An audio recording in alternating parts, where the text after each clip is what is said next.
એક શિંગી ગેંડો આપણો 1 હોર્ન રાઇનોસેરસ જે આસામ અને કંઈક અંશે થોડુંક વેસ્ટ બેંગાલના વિસ્તારની અંદર જોવા મળે છે, એ લુપ્ત થવાને આરે છે. આપણે બધા લોકો પરિચિત છીએ, રામાયણથી આપણે જાણીએ છીએ અને કસ્તુરી મૃગની વાત કરતા હોઈએ તો કસ્તુરી મૃગ મસ્ક ડિયરની ચોક્કસ સંખ્યાનો અંદાજ લગાડવો એ બહુ મુશ્કેલ છે, પણ એ પણ ખૂબ જ લુપ્ત થવાને આરે આવેલું છે. એના સાઇટિંગ્સ પણ અત્યારે ઘટ્યા છે અને હું તો છેલ્લે કદાચ 7 વર્ષથી પણ 7 વર્ષ પહેલાં મસ્ક ડિયર અભયારણ્ય છે ઉત્તરાખંડની અંદર, એમાં ગયો, પણ એ અભયારણ્યમાં પણ એને જોવાનો બહુ મુશ્કેલ બની ગયું છે, એ પરિસ્થિતિ આવી ગઈ છે. એવી જ રીતે દક્ષિણ ભારતની અંદર નીલગિરી થાર, લાયન ટેલ્ડ મેકાક, આ બહુ લુપ્ત થવાને આરે આવેલા છે.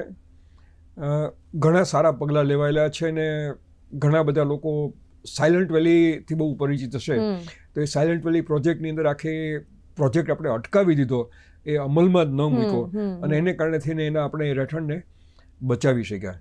ઉત્તર પૂર્વનો વિસ્તાર જે છે, નોર્થ ઇસ્ટ, એક દર્શક મિત્રોને હું જાણકારી આપવા થોડોક ડેવિએટ થાઉં છું.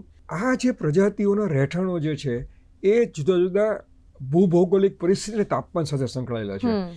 તો આપણો દાખલા કે નોર્થ ઇસ્ટનો જે વિસ્તાર જે છે, આપણે જેને આસામ, મેઘાલય, મિઝોરમ, નાગાલેન્ડ, ત્રિપુરા, એ જે પટ્ટો જે છે એની જૈવિક વિવિધતા એક અલગ જ પ્રકારની છે. તો એવી રીતે આપણું પશ્ચિમ ઘાટ, વેસ્ટર્ન ઘાટ જે છે એની જૈવિક વિવિધતા એવી રીતે અલગ પ્રકારની છે.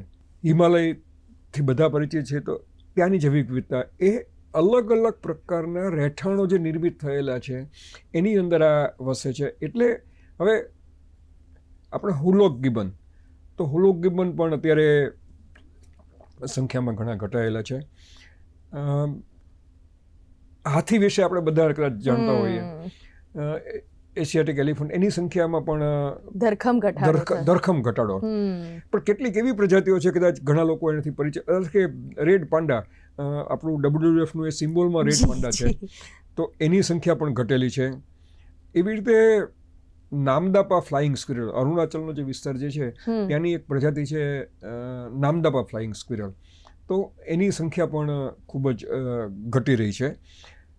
સ્નો લેપર્ડ, બર્ફીલો દીપડો, જે આપણા લડાખ, તિબેટના, હિમાલયના વિસ્તારમાં મળે છે, તો કદાચ નજીકના ભવિષ્યમાં કદાચ એમ કે છેલ્લા 15-20 વર્ષમાં કદાચ એની વસ્તીમાં કદાચ સાધારણ વધારો નોંધાયેલો હોય, સાઇટિંગ વધારે હોય એ શક્ય છે, પણ અધરવાઇઝ એ પણ લુપ્ત થવાને આરે આંગળીના વેઢે ગણી શકે એવી